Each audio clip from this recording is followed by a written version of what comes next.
Now it says it makes collective, it makes collective decisions. And so therefore what it does is it says, what kind of society are we going to have? Okay? What are we going to do about it? Okay? And notice that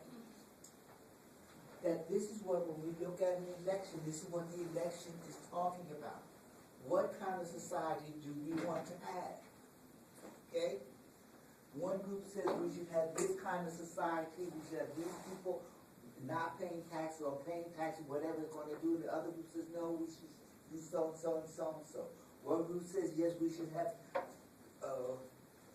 comprehensive universal medical care. The other group says no, we shouldn't have it. That's what it's about. What kind of society do you want to have? Notice that from our standpoint, those are sociological questions. Okay? Now, so now what happens is that we just say, and notice that many people have very negative connotations about politics. Okay? Because what happens is that we know that there's a lot of conflict in politics. We know there's a lot of argument in politics. We know there's a lot of how can I say it, deal making in politics.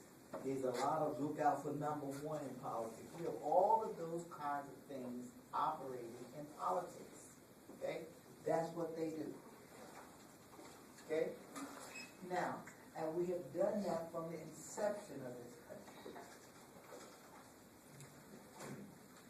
Now, so we have conflict, deception. Your book points out that there's hypocrisy and self-interest all involved in politics. And this is what you have to start grasping. That when somebody says A, somebody else says B. Okay? And you will notice that no matter what one side says, another side says just the opposite. It is your job to glean out which one is active for the moment. You must remember that it's full of self-interest and hypocrisy and all of those kinds of things when you hear things coming off of politicians' lips. You must remember that. You must always consider the source. You must always consider the fact that this person can't say anything else. Okay? He cannot say, yes, read and so and so and so and so. Because remember something else. Okay? I want to say something. I want you to understand this. Everybody. We talk about democracy, but everybody does not want full democracy. We have never wanted full democracy. We have not wanted full democracy from the inception of this country. Okay? The founding fathers did not want full democracy. Why? Because you look at the Electoral College. That was there to stifle full democracy. Okay? Because all they had to do was say majority rule. You know what you do? You vote majority rule. They did not set that up for majority of the rule, but they thought the masses were stupid. And only the enlightened minds could run the country. Okay? The same thing we do today. Same thing. Okay? Yes. So this all, see, this is why I have a hard time with this chapter. I'm not into the whole politics. You don't have to have it. Go. But if it's all lies and deception and hypocrisy, what's the purpose? Well, the purpose is that we start from one of them is that part of your being an adult is to start being able to see through lies and hypocrisy. Now, you notice that what happens is that as you get older, there's no right and wrong, there's no this and that. What happens is that things just unfurl. You go someplace and you say, this is it, and you say, it's black or it's white. It's not. It's always gray. Okay? That's what starts happening. So don't struggle with this chapter, because this chapter is easy. This chapter is an easy chapter. It's almost a gift child. Okay? My problem is that I'm pushing you to start the thinking process. Okay? And you're trying hard to think.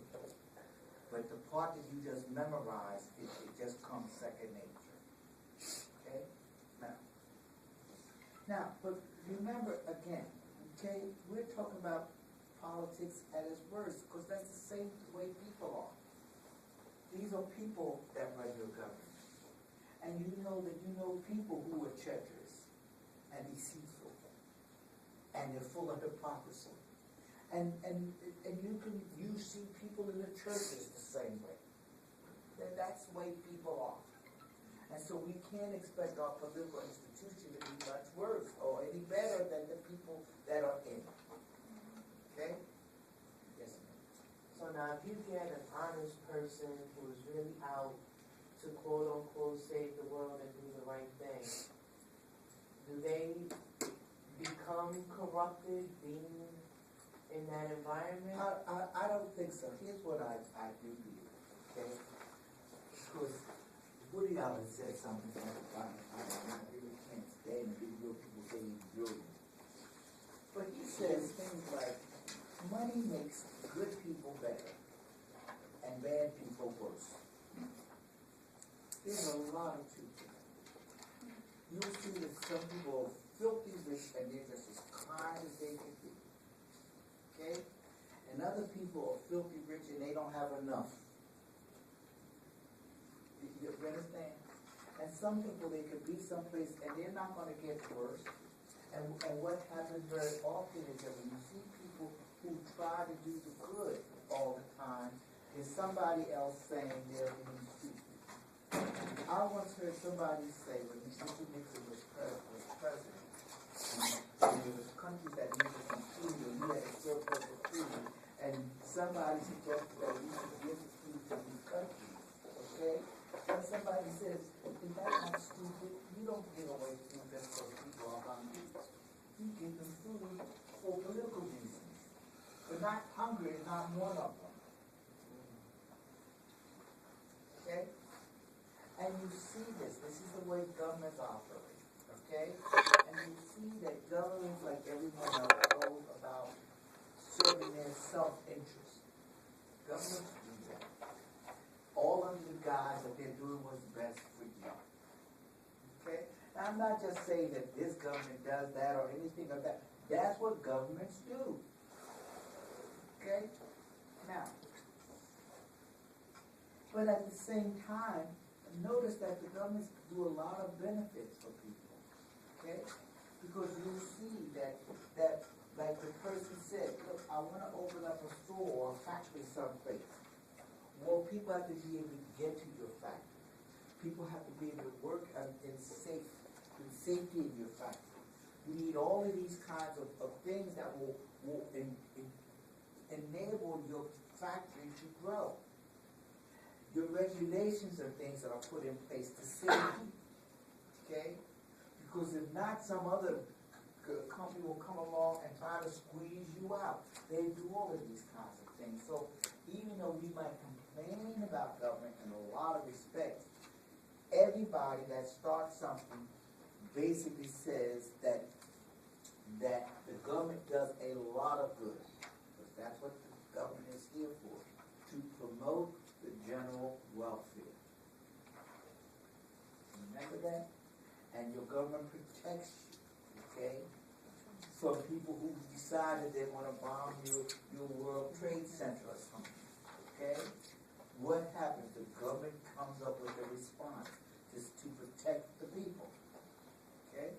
Now, so,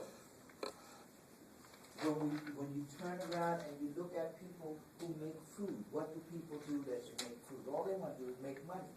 Well, the government steps in and says you cannot put this kind of food into the population. You cannot just sit down and decide that you don't care how many rat feces is in the tuna pit, or how many rat ears and such. You cannot do that and give it to our people. And the government steps in and puts up regulations to guard you. So in all kinds of respects, the government does a lot of good. The government sits down and they talk about, look, you're putting all these carbon dioxide gases and all this other garbage in the air that our people have to breathe. Okay? You must stop that. Okay? You can't just go around polluting all the waters when you feel like it so you can make money. The government steps in. So bear in mind that even though we can say all of this hypocrisy and all these other things go on in the government, a lot of good is done by government. Okay, talk that on both sides of their mouth. Well, that's the way life goes. And that's what you have to come to grips with. And you have to come to grips with, yes, you will discover that even though there's evils, sometimes you have to agree to an evil. For instance, okay, when we started this Constitution, okay, you have a group of people saying, look, we get to this question of slavery. Okay? Now, some people, you have abolitionist states and everybody else saying we don't want slavery. And you've got another group of people saying we want slavery because that's our whole economic life force. Okay, that's our economic life force. Now, the other group says even some of the people in the North who own slaves, even people like George Washington who owned slaves, even people like Thomas Jefferson, who owned slaves, said we should not have slavery, because that's what we talk about, how all men are created equal. But the politics gave it equal. And so even though the people in the North, or some people said we don't want slavery, there's still some people saying, well, look, you're not going to get this passed if you don't let the slavery, if you don't let us have slaves. So they compromise. You understand? And so the compromise is you have the slaves, okay? And you can have the slaves for the next 20 years, and then you have to, we can't import any more slaves, or we can't subjugate or bring in any more slaves. But that's the way the game is played. Okay? Even though people know it's wrong, sometimes it's the best you could do. Okay? Now, and even when they started, you understand what I'm saying? And when you hear things like slaves are counted as 3/5 of a person, that's a compromise. Okay? Now, and even though, in one respect, that sounds terrible, but bear in mind that slaves were counted as zeros. And then, without realizing it, all of a sudden, a slave life moved from 0 to 3/5 of a person. That's progress. Now, it sounds funny, but that is progress. You understand me? That's hard, dude. It is. Okay? But as bad as it sounds, that's a movement forward. From being counted as non-existent to all of a sudden, this is what I am. Now, I don't like it, okay? And historically, it would have been abolished. But understand that this is the way life goes, okay? And this is what we always do. We must find ways of compromise, okay? Now, we want to talk about, if there's no question, we want to talk about systems of government, okay?